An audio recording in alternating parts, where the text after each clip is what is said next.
Hey everybody, I have some homemaking content for y'all. This video, I wanted to start off by talking about the new bedding and the new mattress topper that I got for my bed.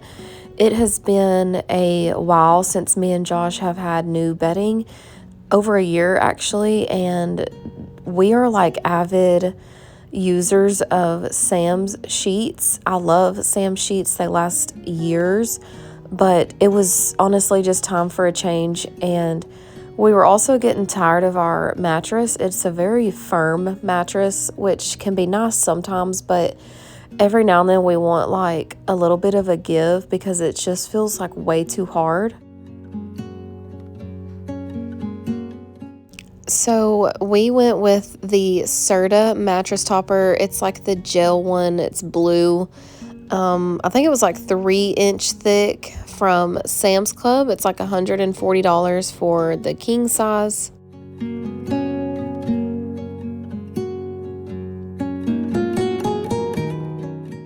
So it came like all wrapped up tightly in this ball, and I could not figure out how to cut this off without tearing the actual topper. It was kind of difficult, but I managed to, cut a few slits in it and tear it open. And I think my only complaint about this thing, like right out of the box, was the smell.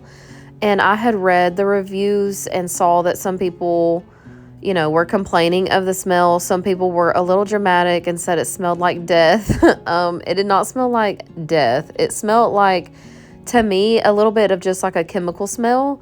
So it had like that, almost like when paint is drying. That's what it reminded me of. But I feel like if you just leave it like this and let it air out in your room for a few hours before you put all of your bedding on, it will help. I aired it out, but I didn't air it out just completely uncovered because I end up putting the like cover sheet thing on it that it comes with.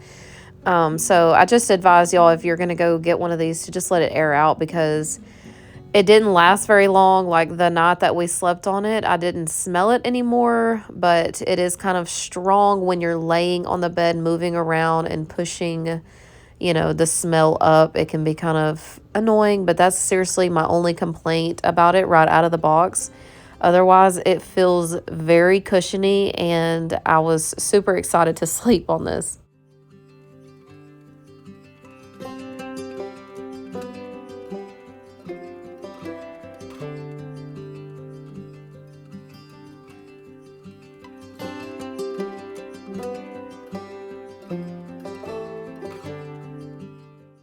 I was really excited that it came with this sheet that goes around it, because one of the problems I've had in the past with these mattress toppers is that they move around on top of the mattress, and I just cannot deal with that. I hate stuff moving around that I constantly have to put back in place in my sleep. I don't like wrinkles in my sheets, just none of that. No. So this sheet that goes over it is very thin and very sleek. So I feel like it's going to lay really well underneath my sheets, and it is very deep, so it goes all the way around your mattress.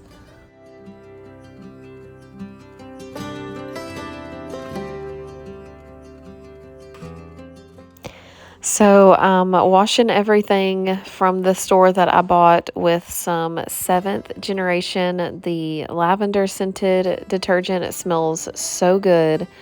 So everything's going to get nice and clean before I make the bed.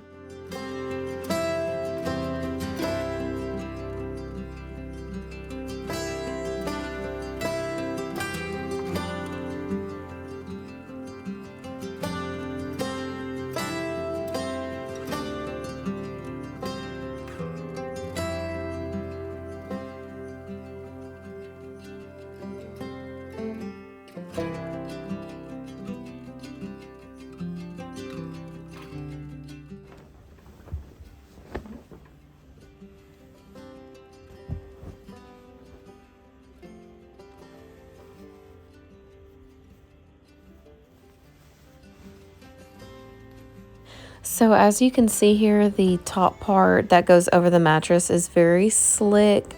So this is going to make putting my sheets on very smooth, no wrinkles, nothing underneath to be like bumpy or sliding around. I find that it has a very snug fit. And the sheets that I went with are from Target. They are the microfiber, I believe, just like the Target brand. I forget what it's called, maybe Room Essentials. They're actually very affordable and they have really good reviews, so I decided to try them out.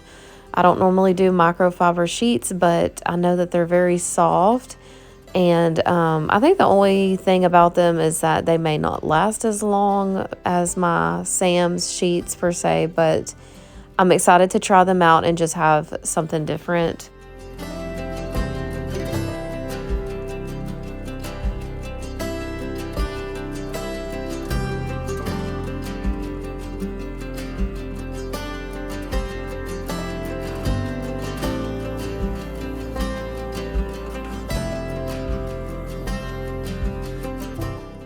I cannot remember how old I was when I figured out the trick to put your top sheet on upside down. That way the pattern, when you fold the covers back, shows on the correct side. I'll never forget when I saw that done for the first time and I thought, oh, duh. Yeah, that looks so much better. So I do that now anytime I have like a printed sheet. And I was going to add that I did get the like a paisley or the floral print, I think is what it's called, like on the app or the website. And mine is just in the color gray, but there's not a lot of gray going on here. Like from far away, you can barely tell that the little print is gray, but that's what I went with. I figured it would just fit best with the comforter and everything that I have, and I like it a lot.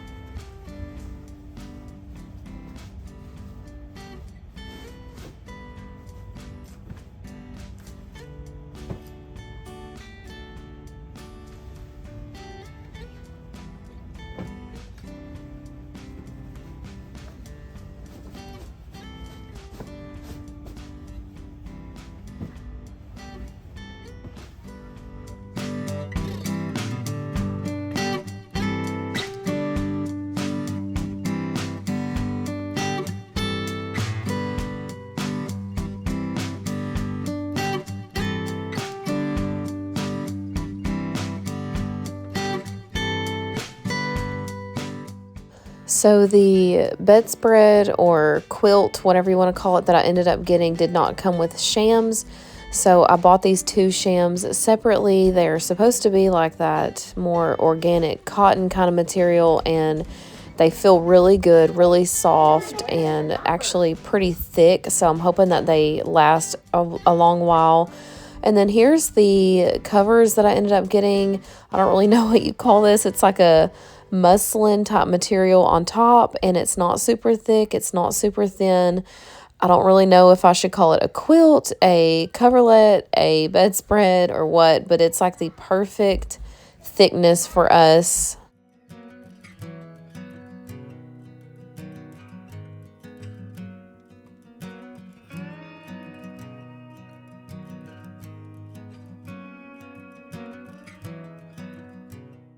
Seeing this footage really makes me want to strip the chalk paint off of my bed and sand it down and reapply a really pretty wood stain on my bed. I could just kick myself so many times for painting my bed, although it's a really pretty color. And I still love my bed, but sometimes I just want to strip the bed, and the warmer it gets outside, the closer I think I'm getting to actually doing it. So I'm probably going to have a video on that within the next few months, because I just feel like all of these colors clash, and I just really miss that wooden look on the bed. So I think it would look really pretty with these neutral colors I have going on for a lot of contrast. But anyways, the bed looks so much more cozy to me. And just to update y'all, I ended up sleeping on this for a few nights before posting this video, and the topper feels so good. I like that when someone else moves around in the bed or someone else gets up out of the bed, you really can't feel it that much. It distributes your weight evenly, and it just makes for a much more comfortable sleep.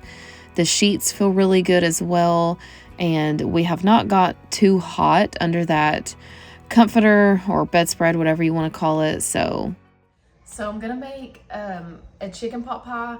Now, normally I go by the frozen, I think it's frozen, or refrigerated pie crust by Pillsbury. It comes with like the 2 rolls, you know, and I used to really love those. That's what my mom always told me to get, but lately I think they changed like the ingredients or something, because it tastes like just straight vegetable oil to me. Like, it's just very chemical tasting and just very greasy. It's just not good. It used to be like really nice and flaky and just have like a, you know, the closest to homemade kind of pie crust in my opinion. But I figured it really doesn't look that hard to make homemade pie crust, and I have time today. I'm home, I'm stuck in the house, so why not do it? So that's what I'm gonna do, and I'm just gonna make some chicken pot pie and serve that up, and I think that's just gonna feel so good. My throat is sore, just want something warm, you know, just, I could just honestly eat me a slice of chicken pot pie and just go lay in the bed, because I just don't feel good. Like, I have congestion, I have a cough. So it went from my kids being sick to now the adults are starting to feel bad. It's just, I'm so sick of this month. Like, January and February for me are just like, can we please just get out of this month? Like, they just feel so gloomy and dreary. Like, it's cold, there's not really much to do. I don't know. So I think I'm in my seasonal depression or something, because I'm just like, when is March? You know, like, when is Easter? Like, come on with it. So let's make some homemade pie crust. Okay, so the first thing you're gonna do is cut your flour and your butter together. And you can do this in a food processor. It's very easy. So first you need 2.5 cups of flour, and I'm just gonna measure it right out of here and put it straight into the food processor just to make it easier. So there's 1, 2, and a half.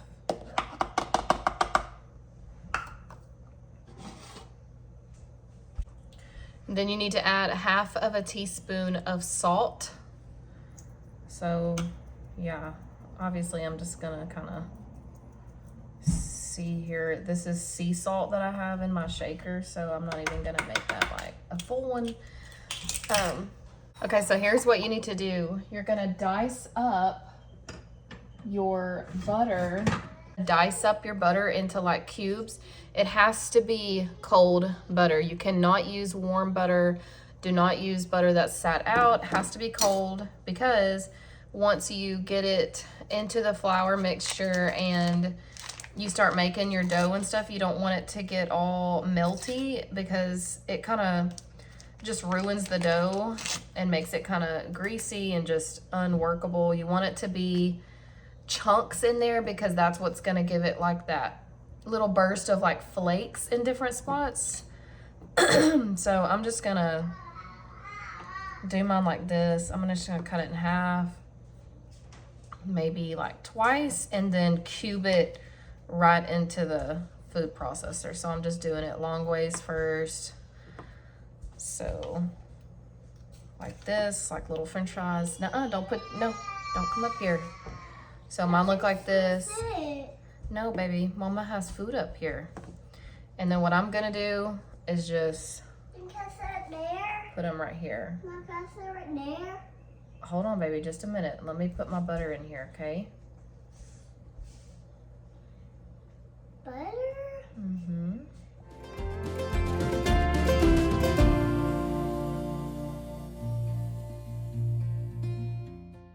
I thought about this after, but something you could do is stick your sticks of butter in the freezer for about 5 to 10 minutes or so to make sure that they're really cold before you add them into the flour. That would also probably just help them, you know, stay the temperature that they need.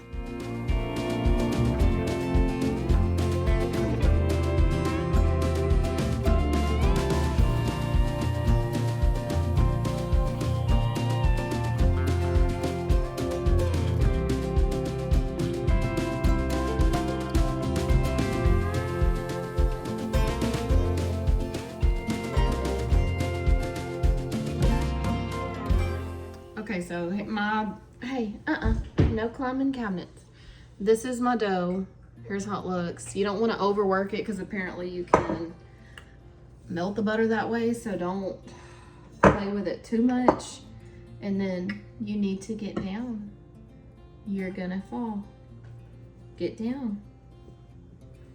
Get down, please. Okay. So take it out. Separate it into two to make two crusts, I guess. And then you're just gonna kind of roll it out into 1 inch. Oh, see? No. 1 inch thickness disc is what it says. So I'm gonna say that looks right, because now after we do this, we're gonna chill them in the fridge. Okay, there. So we're gonna put this in the fridge for at least a couple hours. That you can actually chill them. It says for 2 hours to 24 hours, but we're not doing that. So we're just gonna do it like this. Okay. We're just gonna wrap her up like that. And then I'm just gonna set mine just on a plate, like so. I'm trying to hurry because I can still see my butter chunks in there.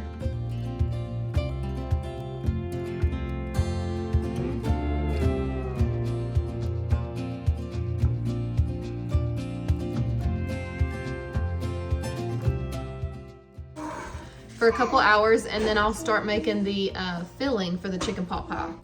Okay, so for the filling, my mom, this is her and my grandma's recipe, so I kind of know it by heart. You're just gonna take like a couple tablespoons of butter and put it into a little saucepan, and then we're gonna add equal parts, or just measure with your heart, for flour, and we're gonna make a roux, and this is gonna make your filling thick. So when your butter starts bubbling like that, just throw your flour in and then whisk it. And that's how you make your roux.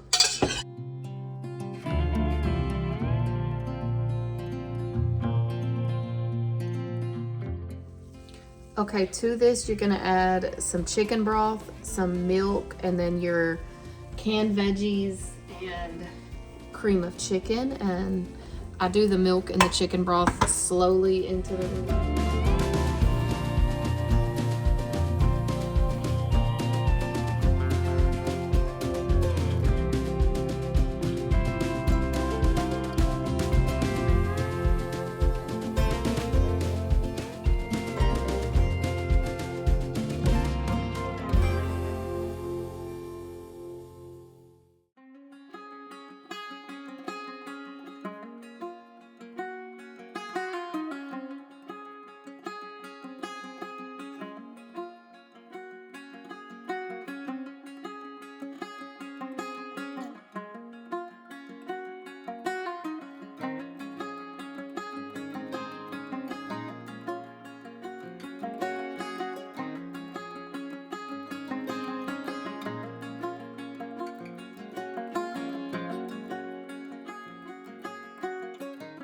So after I mix all that, this is when I like to go ahead and season my mixture. I like to use fresh cracked black pepper, garlic powder, onion powder, and a little bit of salt. And then I did throw in some thyme in there, but any kind of like herbs or anything like that you want to put in there. I think I did use parsley towards the end too, just to have like an herb. But then you're going to put your mixed veggies in there. You can use homemade diced veggies. I mean, I'm just doing this to be easy and quick, and I've already got the whole homemade crust thing going on, so I didn't want everything from scratch. I pre-cooked these chicken breasts a couple nights ago just for us to have for whatever kind of meal we need, lunches, whatever. These are the organic chicken breasts from Sam's Club, and they are the best. They are the most tender, juicy, clean looking chicken breast I have found so far. Besides buying it from an actual co-op. My mom does that for organic chicken, or she used to, but as far as, you know, what I can get my hands on, this is the best way to get organic chicken, and it's really good. So I put them in the oven, and I just baked like 3 chicken breasts, and I honestly think one of them is going to be enough for the chicken pot pie because they are a pretty good size. So I'm just cubing them up into bite-sized pieces. We like the chunky chicken in the chicken pot pie. I'm not really a shredded chicken kind of girl, especially in the pot pie. It's just like a texture thing. So it worked out perfect. I think it was just enough.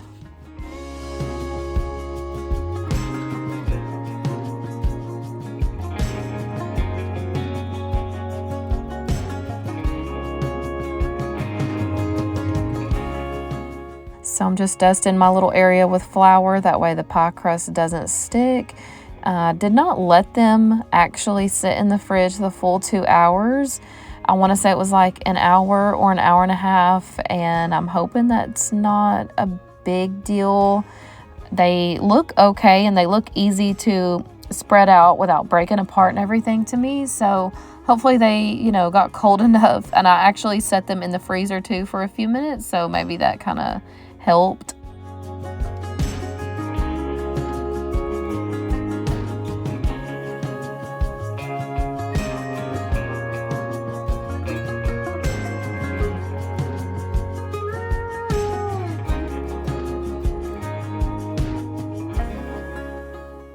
So here's what I wish I would have done. Looking back, I wish I would have rolled it back into a regular size ball, just a dough ball, and then tried to roll it out with the rolling pin. And I feel like it would have given it a better circle, a more stretchy kind of dough. I don't know. They said you can like throw it around like pizza dough, you know, like where they spin it in the air, but I was like, I don't know if I can do that really well. I tried to, but I'm not too worried about it. I mean, we're just eating this at home. I'm not taking it to anybody, and I'm just trying to see if I can even make it correctly and have the flavors right, so I can always keep practicing and working on appearances.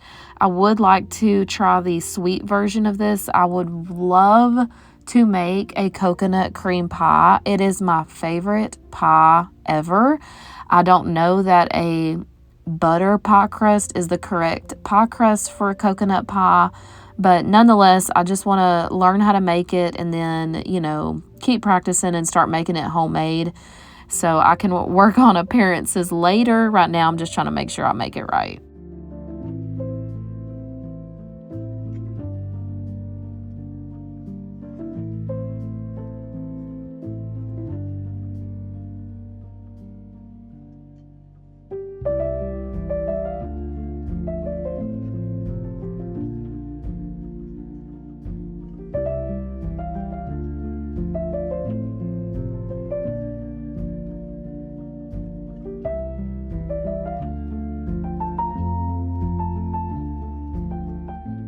Okay, so my pie crust is not getting golden like I want, so I did a little bit of research, and apparently, if you don't use an egg wash like with some kind of milk, the reason the crust gets that golden brown on top is because of the sugar that's in it. So like if you use an egg wash with milk that has sugar, that's what gives it the browning effect.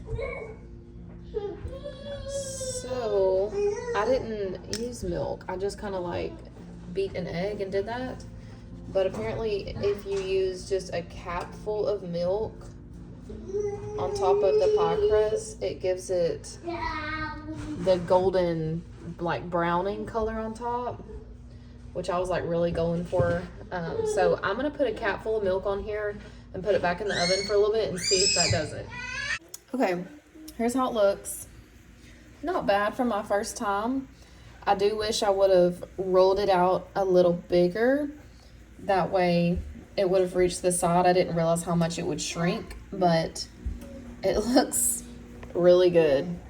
I think that adding the milk on top added that golden color that I really wanted. So it doesn't have to be perfect, y'all. It just has to be edible and delicious.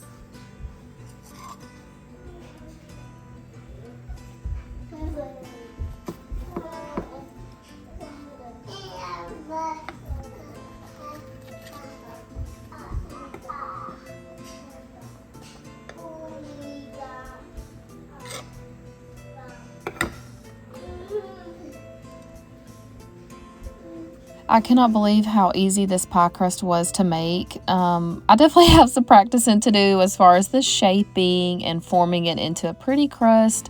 But y'all, it was so good. It was so much better than the store-bought refrigerated ones. I do think that because of the shape, it was a little thick. And so if I stretch it out more, it will be a little thinner and just have a little bit more of that like flaky element.